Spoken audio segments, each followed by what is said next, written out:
इस कार्यक्रम के पुण्यार्चक है श्री राजेंद्र प्रसाद जी जैन, श्रीमती ममता जी जैन, श्री प्रशांत जी जैन, श्रीमती दिव्या जैन, पारस जैन, भरत जैन एवं समस्त परिवार, मुंबई। ओम नमः सिद्धेभ्यः, ओम नमः सिद्धेभ्यः, ओम नमः सिद्धेभ्यः। पंच परमेष्टि भगवान की, देवादिदेव श्री महावीर भगवान की, आचार्य गुरु श्री विद्यासागर जी महाराज की, परम पूज्य मुनि श्री अक्षय सागर जी महाराज की, समस्त आचार्य संघ की। आज तक इस भवसागर में जितनी आत्माएं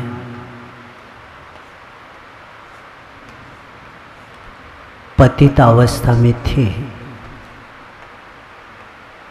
तो प्रत्येक आत्मा ने उत्तम ब्रह्मचर्य को प्राप्त करके परम पावन बन गए।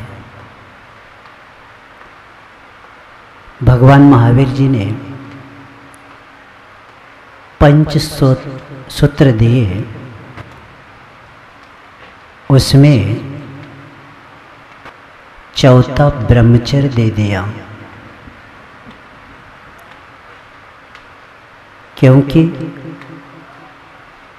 इतना महत्वपूर्ण ये ब्रह्मचर्य है कि इसी के द्वारा वह व्यक्ति सुशील बन सकता है। और आचार्य कुंदेव सुशील उन्होंने उसको कहा है जिस आत्मा ने शुद्धोपयोग को प्राप्त के अंतिम लक्ष्य को प्राप्त किया। कुशील वह होता है जो पर पदार्थ से संबंधित रहता है, उसका जीवन अशुभ कर्म करता रहता है। और जो सुशील होता है वह व्यक्ति अपने आत्मा को ही विषय बना के अंतिम लक्ष्य को प्राप्त कर लेता है। भोगी बनकर भोग भोगना भव बंधन का हेतु रहा, और योगी बनकर योग साधना भव सागर का सेतु रहा। एक भव बंधन का हेतु भोग है और भव सागर का सेतु योग है। और इसलिए सब संसारी हम देखते हैं, प्रत्येक प्राणी का इतिहास पापमय रहा है, और उसके कारण चार है: आहार, भय, मैथुन और परिग्रह। इन चार के पीछे ही प्रत्येक प्राणी में विद्यमान रहते हैं। जैसे पानी निकालने के लिए राहट पहला चलता था, एक भरता है, ऊपर आता है, खाली हो जाता है। तो ये अनंत काल से हम लोगों का जीवन रहा है। और इसलिए आचार्य कुंदेव कहते हैं कि अनंत काल से हमने सुना है, अनंत काल से हमें परिचित है, और अनंत काल से हमें अनुभूत है। तीन कहानियाँ, चौथी कहानी हमने सुनी ही नहीं। एक काम, भोग और बंध, ये तीन शब्द देके आचार्य कुंदेव कहते हैं कि काम और भोग ये पांच इंद्रियां, जिसमें स्पर्शनेन्द्रिय और रसनेन्द्रिय ये कामेंद्रियां है। और वे घ्राणेन्द्रिय, चक्षुरें, कर्णेन्द्रिय, भोगेंद्रिय है। तो इसके कारण इतना कर्म का बंध करता है और गति से गत्यांतर जाता रहता है। तो आचार्य कहते हैं एक ही काम इन्होंने नहीं किया, एकत्व को प्राप्त नहीं किया। और एकत्व वह व्यक्ति प्राप्त कर सकता है जो ब्रह्मचर्य का पालन कर सकता है, क्योंकि जहाँ ब्रह्मचर्य होता है, ब्रह्म यानी आत्मा, और उसमें चराने लीन होना, आचरण करना, यानी आत्मस्थता ही ब्रह्मचर्य है। और ब्रह्मचर्य अपनी परान्मुखी जो उपयोग्य धारा है, ब्रह्मचर्य वाला ही बहिर्मुखी अपनी धारा को स्व की ओर ला सकता है। और इसी के कारण वे बहिर्जगत उसका शून्य हो जाता है और अंतर जगत का क्या हो जाता है, उद्घाटन हो जाता है। और इसी विषय को लेके आचार्य ज्ञान सागर जी ने वीरोदय में बताया कि संसार में इंद्रियाणं तो यो दास स दासो जगतां भवेत्। और इंद्रियाणि विजेतेव जगत जेतित्व मामनुतात। वे कहते हैं कि जिन्होंने अपने इंद्रियों को जीत लिया वही व्यक्ति अपने को जीत लिया।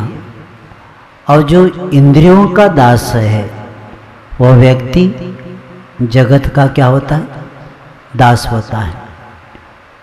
और इसी भावना को लेके हम लोग अकिंचन के बाद, क्योंकि अकिंचन के कारण आत्मा में सदा पराधीनता रहती है, परिग्रह के कारण आत्मा में पराधीनता होती है।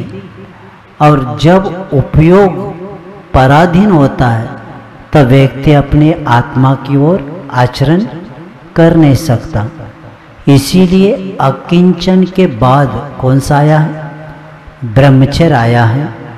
और इसी ब्रह्मचर्य के कारण ही तीन लोक को डुबाने वाला यह ब्रह्म है।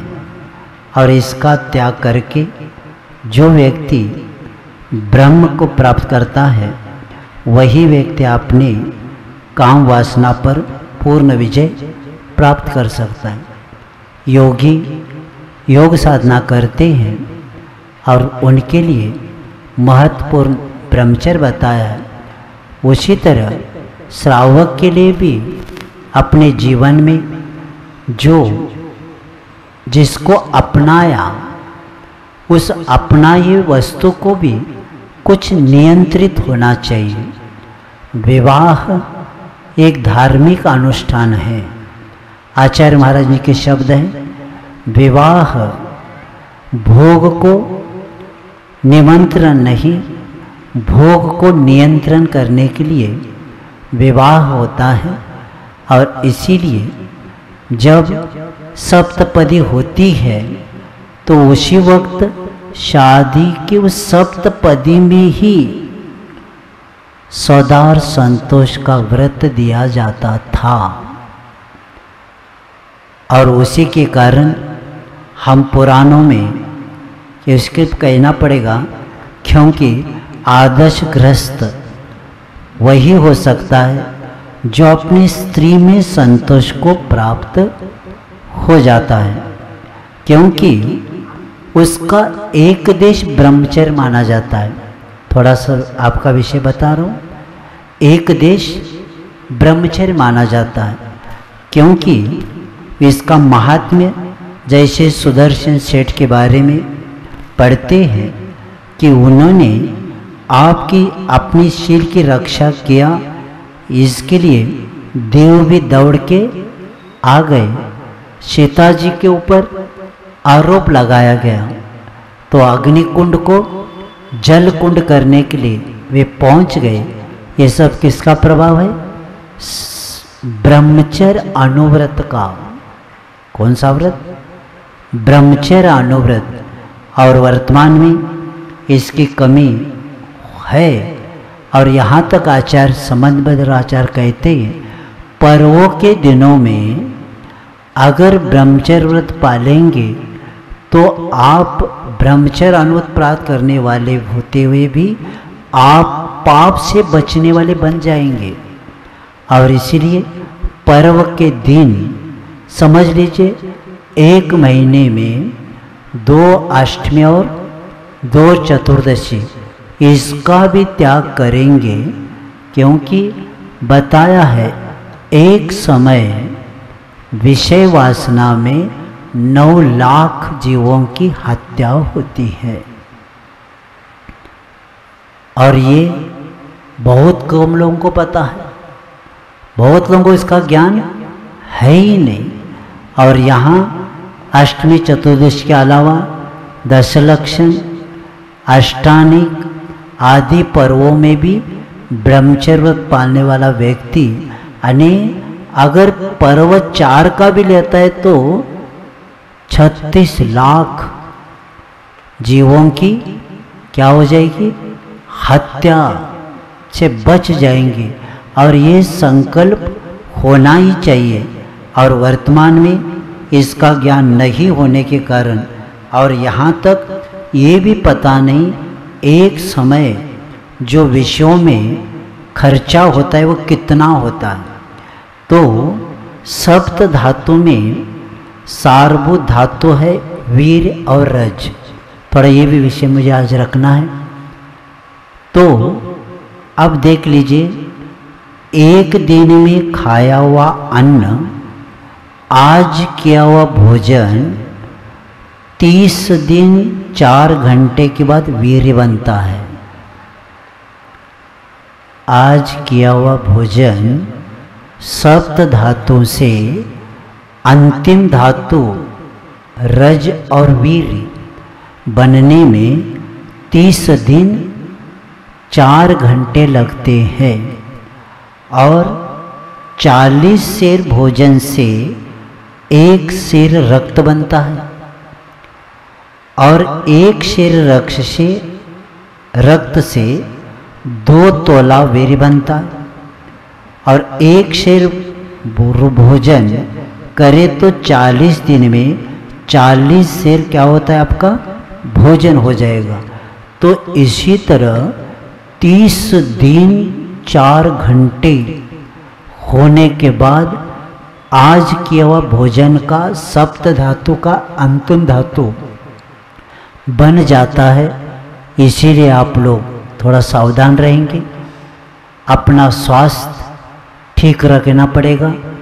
स्वास्थ्य बिगड़ने का कारण यही है कि ब्रह्मचर्य व्रत के पालन, अनुव्रतों का पालन नहीं होने के कारण और वर्तमान में जो बीमार से युक्त बच्चे भी जन्म ले रहे हैं, उसका कारण भी विज्ञान ने सिद्ध किया है। गर्भावस्था में भी सहवास जो करता है उनके बच्चे नियम से रोगी ही रहेंगे, क्योंकि इतना छोटा बच्चा है, उसका बीमारी कहाँ से हुई? अपना गलती स्वीकारने के लिए संसारी कोई इतने तैयार नहीं, क्योंकि पहले के बच्चों को जन्मते के बाद रोग नहीं होते थे। अब ये रोग क्यों होने लगे? उसका कारण यही है कि उस गर्भावस्था में भी ब्रह्मचर्य का व्रत का पालन इन्होंने नहीं किया। इसीलिए बच्चों में वो बीमारियां गर्भ से लेकर आने लगे। ये इसका पहला समाज में हम सोचते हैं इतना छोटा बच्चा, इसकी ये कमी है, उसकी ये कमी है। कमी उसकी नहीं, कमी आप लोगों की है, क्योंकि गर्भावस्था में आपने ब्रह्मचर्य व्रत नहीं पाला। और मेरे पास लिस्ट आई थी कि ऐसे ऐसे रोगों के नाम बताए थे गर्भावस्था में करने वाले, तो उन्होंने बताया कि ऐसे समय उसका संबंध रखने से लीवर बढ़ जाता है, पक्षाघात होता है, आँखों में कमजोरी आती है और दांत दुर्बल होते हैं। ये सब कहाँ क्यों हुई है? क्योंकि आज ब्रह्मचर्य आज का दिन है और इसको आप लोग अच्छे से समझेंगे। आचार्य विद्यासागर जी कहते हैं आपको ये विवाह दवा के रूप में हुआ है, इसको भोजन मत बनाना। समझ में आ रहा है? अने भोग को निमंत्रण नहीं, नियंत्रण करने के लिए दिया है। इसका मतलब है विवाह हुआ है, ये दवा के रूप में हुआ है, उसको क्या मत बनाना? भोजन मत बनाना। तो ये बता के और ऐसे सौदार संतोष को प्राप्त करने वाले जैसे पुराणों में कहानी आती है, उसी में का एक प्रसंग आपके सामने मैं दे रहा हूँ। नगर में मुनि महाराज आए हैं और प्रत्येक व्यक्ति अपना पुण्य का उदय समझ के अपने समय का, धन का और अपने जीवन की सार्थकता बता करने के लिए हर व्यक्ति नवोदाव भक्ति के लिए खड़ा है। मुनि महाराज आहार को निकल गए और उनकी विधि के अनुसार दाता मिल गया। आहार होने के बाद क्योंकि परिवार संस्कारित था और इसीलिए परिवार के माता पिता अपने बच्चों को भी खड़ा कर किया था। इसलिए किया था हमारी परिवार की संस्कार की परंपरा आगे बढ़े। तो उसमें 16-17 साल का, 18 साल का एक युवा भी था। आहार होने के बाद मुनि महाराज जी को सेठ जी ने कह दिया 5 मिनट महाराज बैठे, कुछ उपदेश दीजिए। तो मुनि महाराज जी ने ब्रह्मचर्य का महत्व के ऊपर विषय थोड़ा सा देते गए। ब्रह्मचर्य अनुव्रत क्या होता है, महाव्रत क्या होता है, और जो ब्रह्मचर्य रहते हैं उन लोगों को भी कौन सा व्रत लेना चाहिए, ये सब विषय बताते गए। तो वे ब्रह्मचर्य अनुवृत्ति थे ही। तो सुपुत्र बैठा था, उसको और देखकर मुनि महाराज ने कह दिया आप कुछ व्रत लेना है, मेरी तो शादी नहीं हुई। तो महाराज जी ने कहा शादी होने तक का तो ब्रह्मचर्य व्रत आपको लेना चाहिए और आप अपने बच्चे और बच्चों को भी ये नियम देना चाहिए। कौन सुनता है तुम्हारा? क्योंकि मेरे पास 4 दिन के पूर्व कहाँ बेंगलोर में बच्ची पढ़ती ऐसे कुछ बताया, जॉब करती है, तुमने कह दिया कि पढ़ने के लिए जा रहे हैं। हमने कहा मैं आशीर्वाद नहीं दूंगा, क्योंकि हमें विश्वास है नहीं किसी के ऊपर। तो उसको बच्ची को कह दिया इतना नेम ले लो, जैन कुल के अलावा शादी नहीं करेंगे। तो उसको बताने उसकी माँ को कह दिया इसको व्रत मैं दे रहा हूँ जैन कुल का। वो कहते मैं कोशिश करूंगी। कौन? माँ कहती। सुन के लगा, बोलने की इच्छा उन्हें। हमने कहा जाओ यहाँ से। जैन कुल में जन्मी हुई वो और माँ कहती है हम कोशिश करेंगे महाराज पूरा। इससे मालूम होता है क्या कहा जाए।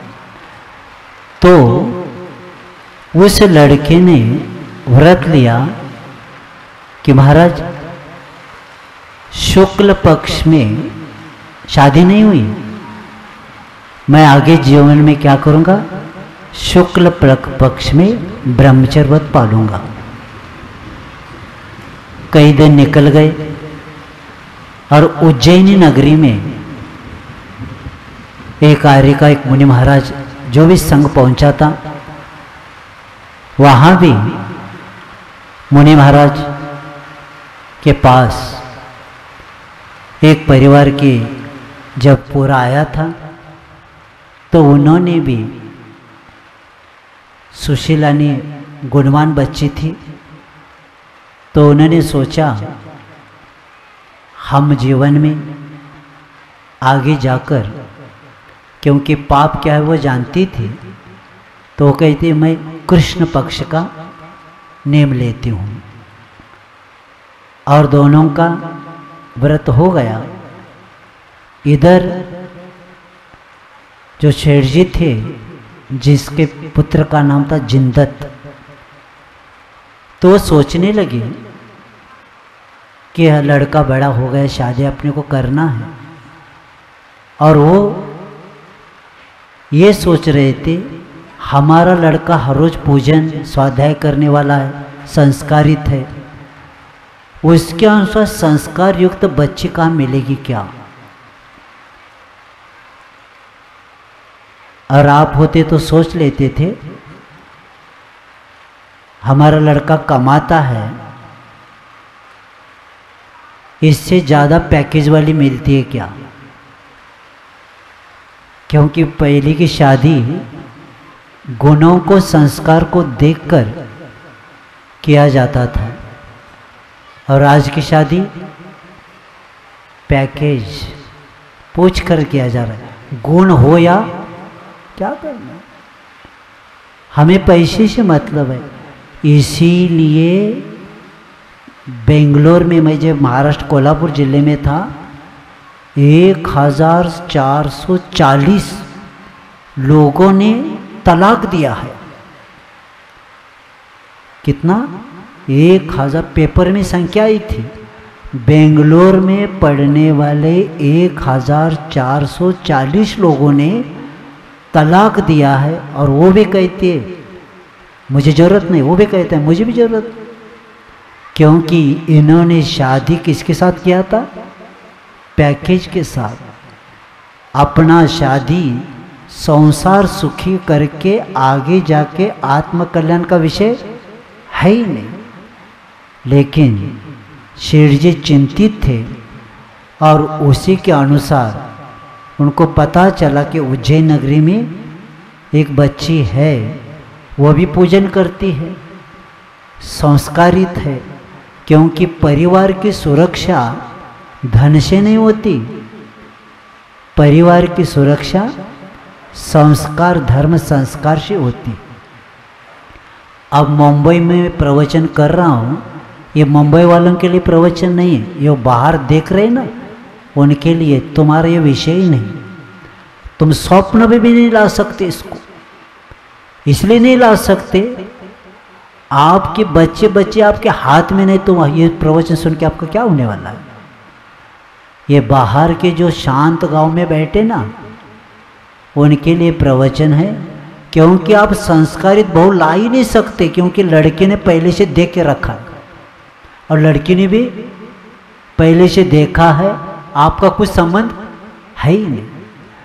तो इसीलिए जब पता चला तो शेठ जी पहुंच गए और देखा बच्ची को, उसके चाल ढाल से भी समझ लेगा। पहले के लोग देखते थे, मैंने भी देखा है वो दृश्य, एक बुजुर्ग को लेके जाते थे और वो बुजुर्ग देखता था कितने पैर उठाते और कितने अंतर पर रखती है। इसके द्वारा भी बच्ची कैसे पहले के लोग चाल से ही जान देते। मैं सोचता था ये क्या, बाद में मुझे बताया कि उसका चाल से ही समझ लेता है वो बुजुर्ग ये बच्ची कैसी है, और अंगूठा और तर्जनी ये भी वो देखता था। वो बताता ये बड़ा हो ये कम हो तो नहीं, ये बड़ा है और ये दोनों बड़े तो काम की है ही नहीं। ये सब पहले के लोग जानते थे। अभी कौन, सबने बूट पहने, तुम्हें क्या पता पड़ता है।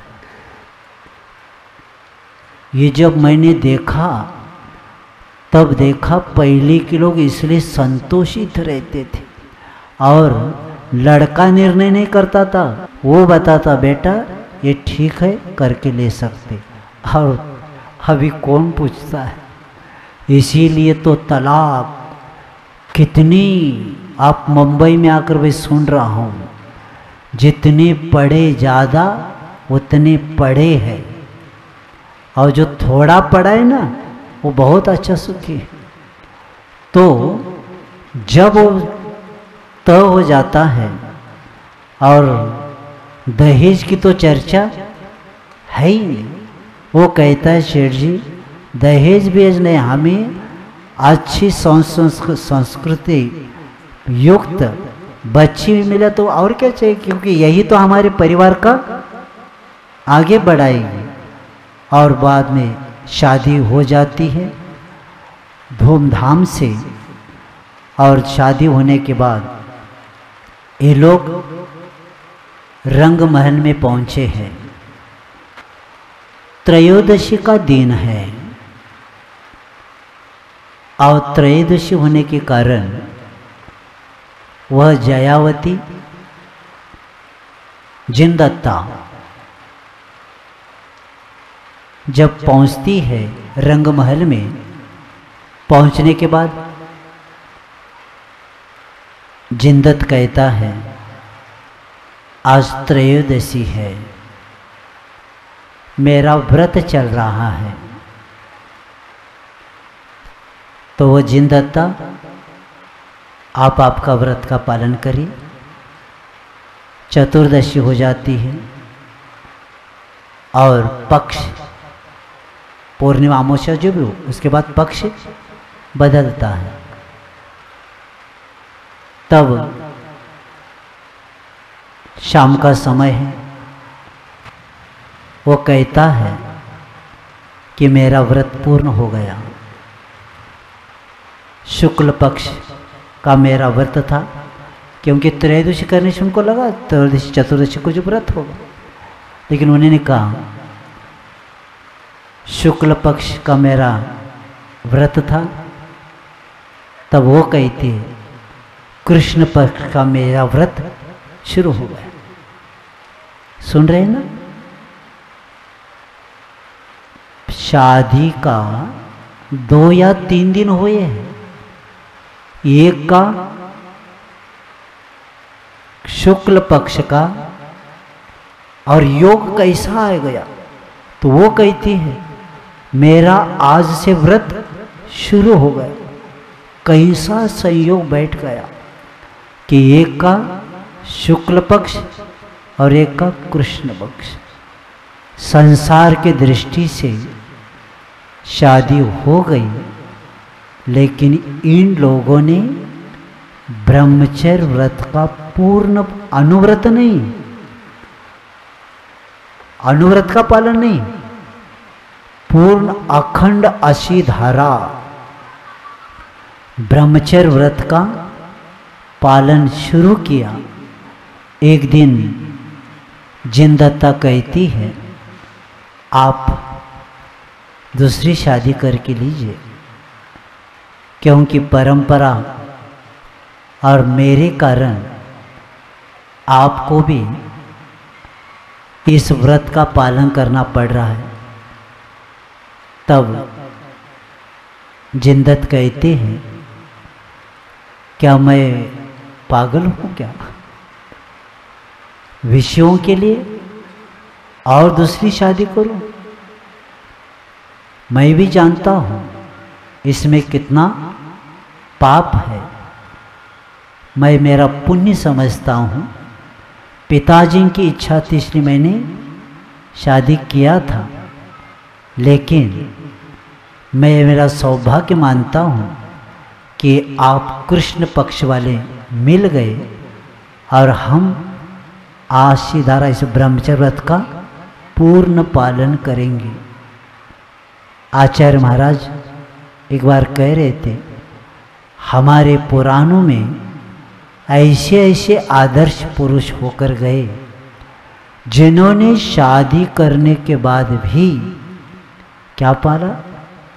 ब्रह्मचर्य व्रत पाला। और इसी के कारण उन लोगों का नाम गृहस्थ तो लेता है, बड़े बड़े योगी लोग भी, आचार्य भी क्या लेते हैं? उनका नाम लेते हैं। और ये कई दिन चले गए और एक राजपुत्री को कुष्ठ रोग हुआ था। तो उस राजपुत्री ने मुनि महाराज को बताया कि इसकी दवा किया, कुछ उपचार नहीं हुआ। तो मुनि महाराज जी ने कह दिया कि इसकी दवा है कि जिन्होंने शादी के बाद ब्रह्मचर्य व्रत पाला है उन्हीं के द्वारा आपकी बीमारी ठीक हो सकती। तो राजपुत्री कहती है, क्या संसार में ऐसे कोई है क्या? शादी करने के बाद भी ब्रह्मचर्य व्रत पालने वाले तो नहाए इसी राज्य में है। कौन है वो? तो कहा जाता है वो जिनदत्ता। उसके हाथ के द्वारा आपके ऊपर पानी छिड़काया जाए तो आपका रोग ठीक हो जाएगा। तो ये उदाहरण पुराण में इसलिए दिया है कि इन लोगों ने कैसे अपने जीवन का यापन किया और बाद में जब उनका ये था किसी को जब तक मालूम होते ही अपने को क्या करना है? घर छोड़ना है। तो पता चला रोग ठीक हो गया और लोगों को पता चला कि इनका आजीवन व्रत है, तब उसी दिन उन्होंने जाकर दीक्षित हो गए। ये है उत्तम ब्रह्मचर्य। इसलिए बताया जा रहा है योगी लोग तो करते हैं, लेकिन गृहस्थ भी इसको पालन करके अंतिम कार्य कर देते। और इसीलिए आज के इस दिन में हमें ये भी याद रखना है कि परिवार में मर्यादा रखने वाला व्यक्ति।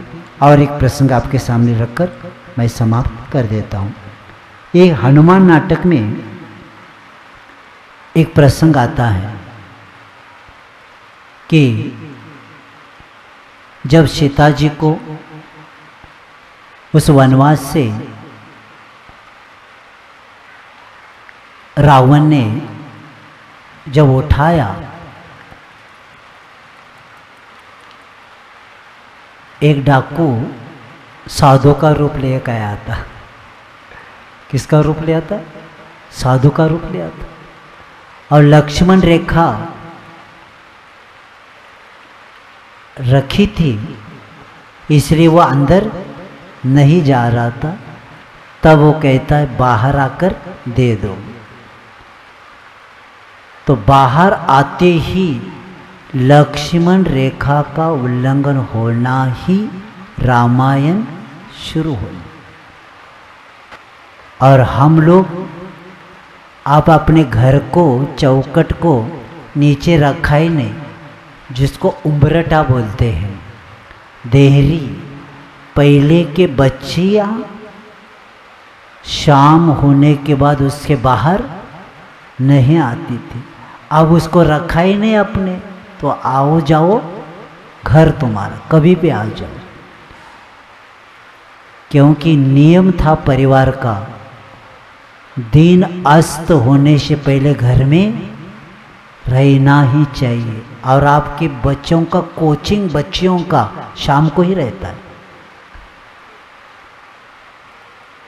कितना बोलना और किसको सुनवाना, ब्रह्मचर्य के प्रति अब कुछ भी मर्यादा नहीं रही है। कौन किसको पूछता है और कौन किसको जानने की कोशिश करता है। माता पिता ही प्रमादी बन गए। वो अपने संसार में है, परिवार के बच्चे और बच्चों को देखने के लिए समय नहीं। तो वो प्रसंग जब उसको उठाया तो उन्होंने अपने पास जो जो अलंकार थे वह सब फेंकती गई और सब फेंकती गई। बाद में अब जब रामचंद्र जी लौट कर आए तो उन्होंने एक एक वस्तु उठाना शुरू किया। वह केयूर है, बाजूबंद है, कहीं अलंकार दिखाते गए। तो लक्ष्मण कहते हैं, ना हम जानानी केयूर ना हम जाने से कुंडले, नोपुर तो भी जाना में नित्य पादाभि वंदना। वह कहते हैं, मैं कुंडल को नहीं जानता, मैं केयूर को नहीं जानता। तब उन्होंने पैर में जो बिछुआ, क्या बिछुआ वो दिखाया तो उन्होंने कहा हाँ ये सीता जी का है। तो उन्होंने कहा मैं ये भी उन्हीं के है, आपको पता नहीं? नहीं, मैं तो सिर्फ बिछुआ जाता हूँ। क्यों? मैं हर रोज भाभी की क्या करता था? चरण स्पर्श करता था, वंदना करता था। तब मैं प्रणाम करते समय सिर्फ इसको देखता था। इतना सीता जी का, बाकी का मुझे पता नहीं। ये जब पढ़ते ना तब लगता है कितनी मर्यादा का पालन रखते थे पहले लोग। ऊपर देखते भी नहीं थे, अने धीर भी अपने भाभी की ओर ऊपर नहीं देखता था। इसीलिए आचार्य महाराज जी ने एक बार कहा था, परिवार की व्यवस्था, परिवार का जानना है तो आपको पद्म पुराण पढ़ना चाहिए।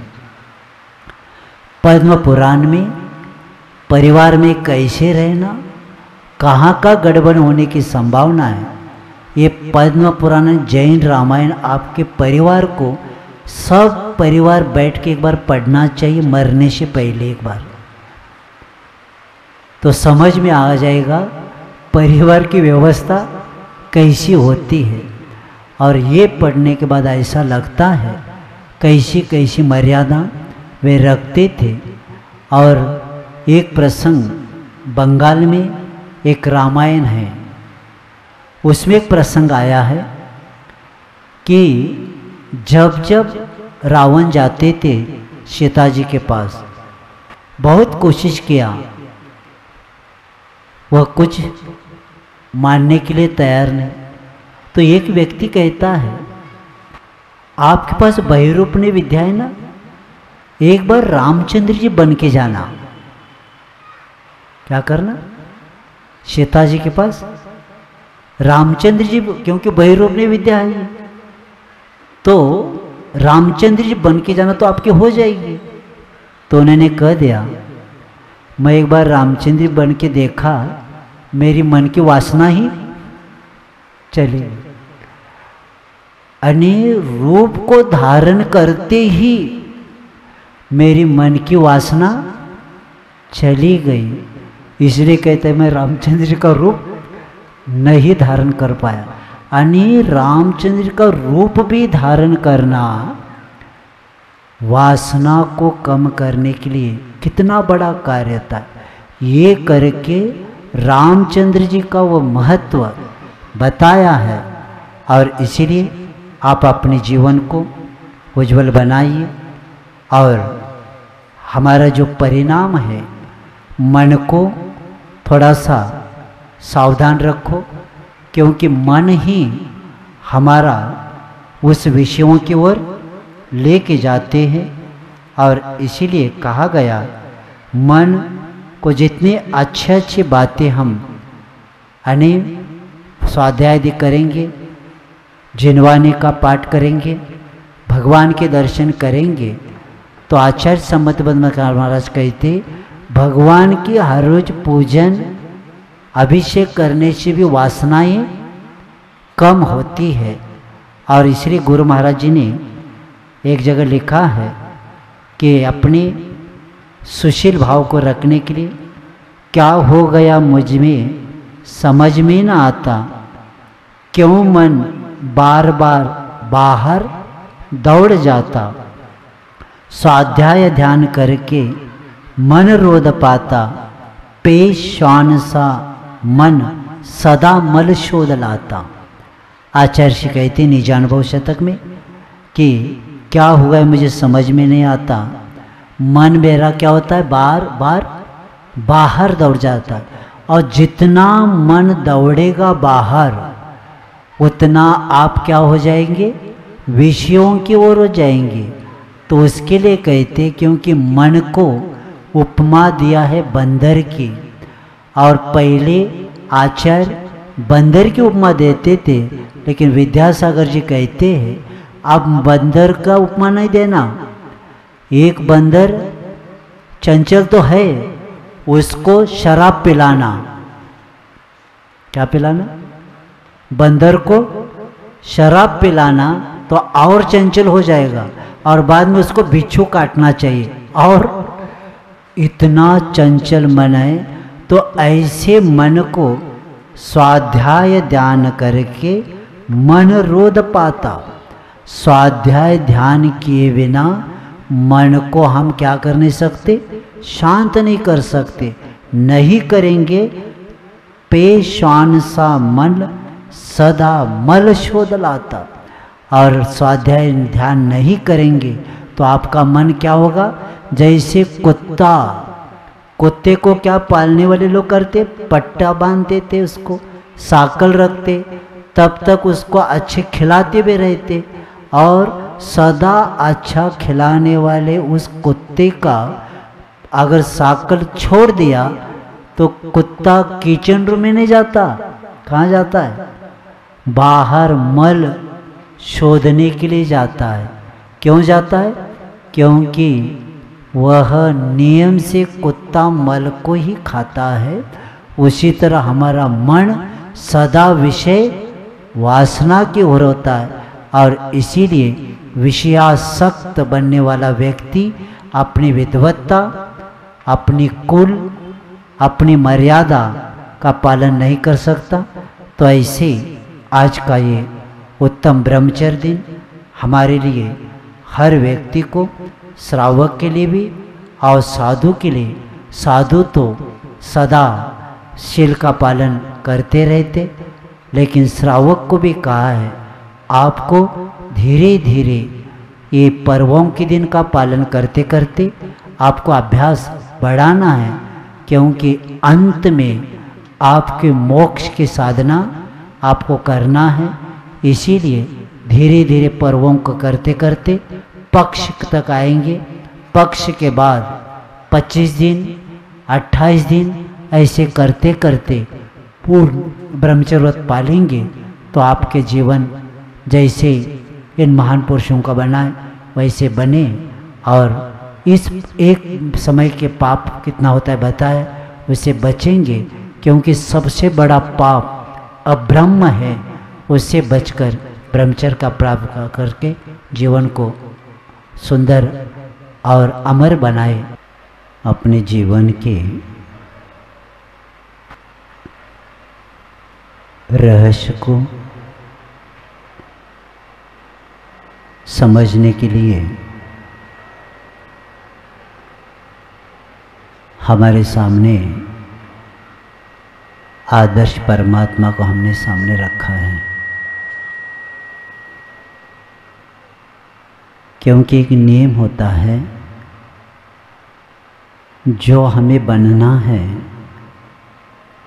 उसी को सामने रखना पड़ता है, क्योंकि जिन्होंने अंतिम लक्ष्य को प्राप्त किया है ये उन्हीं के द्वारा प्राप्त होता है कि जो अंतिम लक्ष्य का प्राप्त करके और प्राप्त करने से पहले हमें वो मार्ग भी बताया। तो हम निर्मल परिणाम करते हुए, विनय को धारण करते हुए और अपने हर समय उस लक्ष्य को, उन विचारों को सामने रखते हुए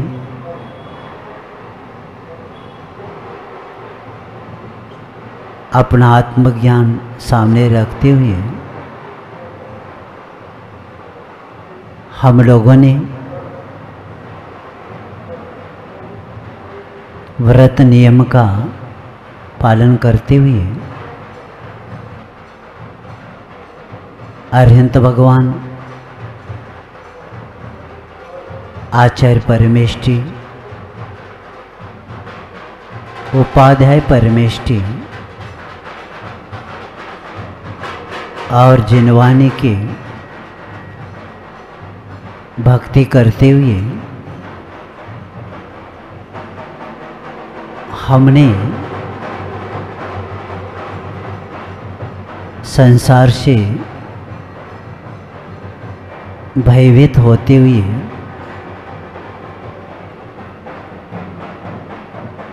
मार्ग क्या होता है और उस मार्ग की प्रभावना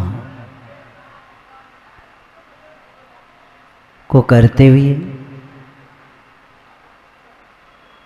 आज हम लोग जो अंतिम भावना है प्रवचन वत्सल तक पहुंच गए हैं। आज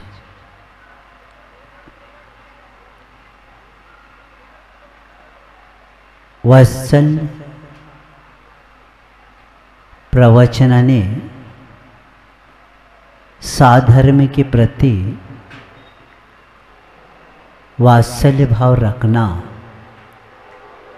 करुणा भाव रखना, ये प्रवचन वत्सल भावना है। और ये भावना भाते समय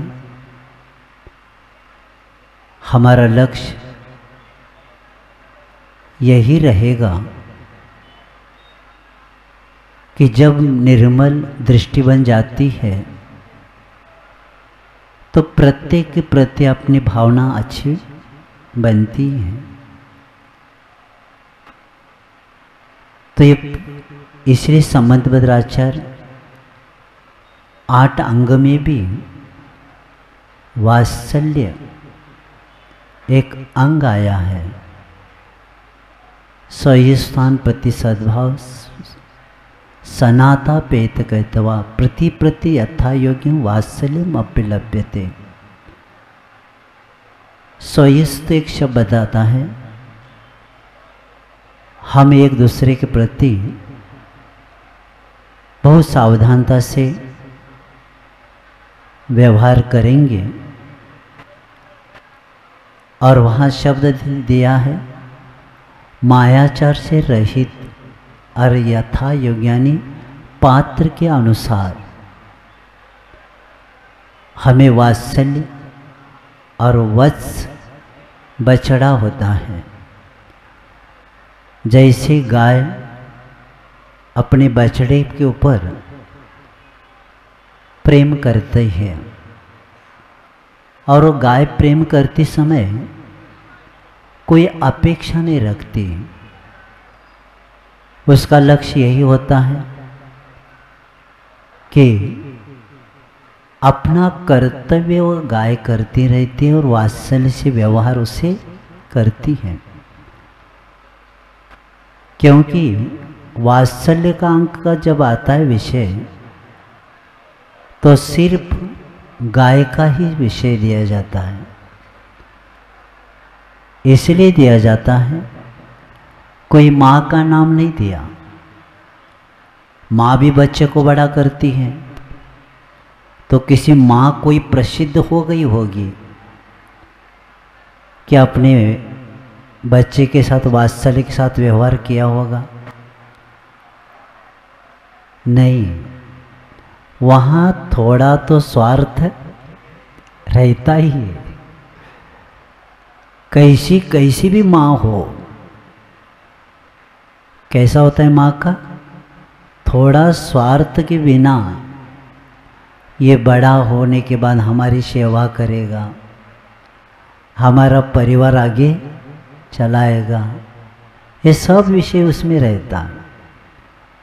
और बुढ़ापे में वो सेवा करेगा, कमा के देगा, पैर दबाएगा, कुछ ला के देगा, ये सब विषय रहता है वहाँ। लेकिन गाय मन में कभी नहीं लाती कि मैं बीमार पड़ने के बाद डॉक्टर को मैं बीमार पड़ने के बाद मेरी सेवा करेगा, चारा ला के देगा, पानी कम मुझे हो गया तो पानी ला, ये विषय है ही नहीं। इसलिए विषय नहीं, इसलिए क्योंकि गाय का बछड़े के प्रति जो प्रेम भावना है उसमें कुछ भी निस्वार्थता है। उसी तरह हम भी निस्वार्थ के साथ करुणा भाव वात्सल्य रखेंगे तब कार्य होता है। और जब ये विषय चल रहा था तो गुरु महाराज जी ने कहा था, संयुक्त का अर्थ क्या? किसके साथ वात्सल्य और किसके साथ मैत्री, सद विचार, सद आचार, उनके साथ वात्सल्य और सत्वेशी मैत्री। सब जीवों से मैत्री भाव और वात्सल्य किसके साथ? सद विचार और सदाचार। और इसी लिखे प्रसंग गुरु महाराज जी ने बताए थे, किस गंधर्वों ने दुर्योधन को पकड़ लिया था। तब धृतराष्ट्र धर्मराज को बुला के कहते हैं, जाओ दुर्योधन को लाओ।